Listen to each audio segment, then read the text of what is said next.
നമസ്കാരം. നമ്മുടെ ബിസിനസ്സിൻ്റെ വിസിബിലിറ്റി എത്ര ഉണ്ട്? നമ്മുടെ ബിസിനസ്സിനെ പറ്റി ആർക്കൊക്കെ അറിയാം? എത്ര ആൾക്ക് അറിയില്ല? അത് നമ്മൾ ചിന്തിച്ചിട്ടുണ്ടോ? ഇല്ല. എത്ര ആൾക്ക് അറിയാമെന്ന് നമ്മൾ ചിലപ്പോൾ ഇന്ന് ചിന്തിക്കാറുണ്ട്. ആർക്കൊക്കെ ഇന്ന ബിസിനസ്സിനെ പറ്റി അറിയാം? അത് ഗ്രോ ചെയ്യാൻ നമ്മൾ ചിലപ്പോൾ നെറ്റ്വർക്കിങ്ങിലോ ചില ഫ്രണ്ട്സ് ഗ്രൂപ്പിലോ അങ്ങനത്തെ ഗ്രൂപ്പിൽ നമ്മൾ നമ്മുടെ ബിസിനസ്സിനെ പറ്റി സംസാരിക്കാറുമുണ്ട്. എത്ര ആൾക്കാർക്ക് അറിയില്ല എന്ന് നമ്മൾ ചിന്തിച്ചിട്ടുണ്ടോ? ഇല്ല. അത് ചിന്തിക്കേണ്ട സമയം കഴിഞ്ഞു, അതിക്രമിച്ചു. കാരണം നമ്മുടെ ബിസിനസ്സിൻ്റെ കപ്പാസിറ്റി നോക്കിക്കഴിഞ്ഞാൽ വളരെ കുറച്ച് ആൾക്കാർക്ക് നമ്മളെ പറ്റി അറിയൂ.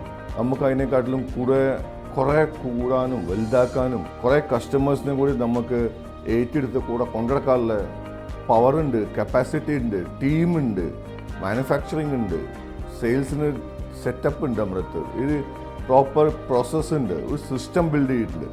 പക്ഷെ നമുക്ക് യൂട്ടിലൈസ് ചെയ്യാൻ പറ്റുന്നില്ല. നമ്മുടെ സെയിൽസ് ടീമിൻ്റെ ഫുൾ പൊട്ടൻഷ്യൽ നമുക്ക് യൂസ് ചെയ്യാൻ പറ്റുന്നുണ്ടോ?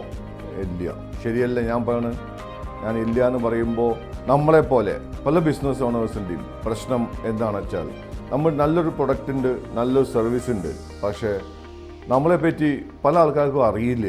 ഇങ്ങനൊരു കമ്പനി നടക്കുന്നുണ്ട്, ഇത്ര നല്ല ടീംസ് ഉണ്ട് അവിടുത്തെ, ഇത്ര നല്ല സർവീസാണ്, ഇത്ര നല്ലൊരു പ്രൊഡക്റ്റാണ് എന്ന് കുറേ ആൾക്കാർക്ക് അറിയില്ല.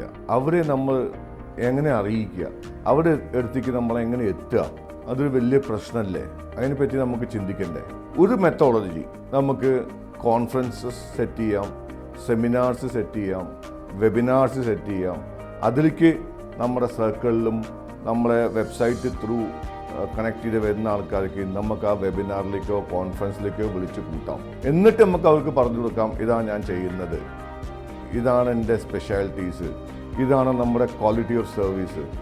ഈ ക്വാളിറ്റി ഓഫ് സർവീസിൽ നമ്മളിത് അച്ചീവ് ചെയ്തില്ലെങ്കിൽ നമ്മൾ വാക്ക് തരുന്നു, നിങ്ങൾക്കൊരു പെനാൽറ്റി ക്ലോസ് ഇടാറുണ്ട്. അങ്ങനെ ഒരു ഏറ്റെടുത്ത് പറയാനുള്ള ഗട്ട്സ് എത്ര ബിസിനസ്സുകാർക്കുണ്ട്? ഫോർ എക്സാമ്പിൾ, ഞാൻ ഈ ഡേറ്റിന് ഡെലിവറി ചെയ്തില്ലെങ്കിൽ, ഫോർ എക്സാമ്പിൾ നിങ്ങൾ സൈൻ ചെയ്തിട്ട് 10ാമത്തെ ദിവസം നിങ്ങൾക്ക് ഡെലിവറി തന്നില്ലെങ്കിൽ ഞാൻ ആ ബില്ലിന് ഒരു 10% ഞാൻ കുറച്ച് തരും, എന്നിട്ട് ആ പ്രൊഡക്റ്റും സർവീസും തരുമെന്ന് പറയാനുള്ള കോൺഫിഡൻസ് ഉണ്ടോ? ആ കോൺഫിഡൻസ് ഉണ്ടാക്കാൻ എന്താ ചെയ്യേണ്ടത്? അതാണ് നമുക്ക് ചിന്തിക്കേണ്ടത്. ചിന്തിച്ച് നോക്കാം. Let's be in touch.